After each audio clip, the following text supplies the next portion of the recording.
Are we losing sight of the problems dogging young men and boys? My next guest says the future of America herself is at risk, and boys are facing a crisis of economic health, physical health, and mental health. Joining me now is Warren Farrell, co-author of the book, The Boy Crisis.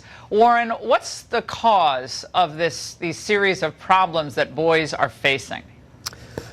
In all 56 countries where they're facing this, the common denominator is these countries are developed. There's survival is not such a big problem, so there's plenty of permission for divorce, and there's plenty of permission for women and boys to be raised without dads. And it's in the areas where there's a lack of father involvement that the problems exist. I'd say the boy crisis resides where fathers do not reside. So that's one part of it. And the other is where we have single moms, we're not helping single moms know what dads typically bring to the parenting process, so that the single moms can do things like roughhouse with the kids, or teach the kids how to be. Okay, I want to get into what we're looking at here so people get it. We're talking around the issue. Just on the issue of suicide, okay? When I saw these numbers, I have two sons. It shocks you. Yes. Ages 15 to 19 years of age. Boys have 3 times the suicide rate of girls.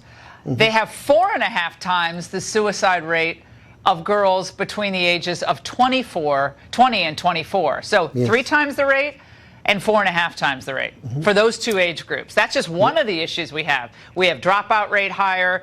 We have opioid use. Jerome Powell, I think we have a soundbite. He spoke about this. Let's watch. The opioid crisis is millions of people. They tend to be young males. It's a very significant problem, and it's part of a larger picture. Opioid crisis, mostly centered, not all, but predominantly men, boys. Exactly. Your suicide rate, your depression rate. We used to always associate depression with females, but when we look at how the depression leads to suicide and what are the other characteristics, the ways boys express depression, the withdrawal into video games, the withdrawal into porn, and there's so many dimensions of male depression that lead to the suicide that we have been completely overlooking.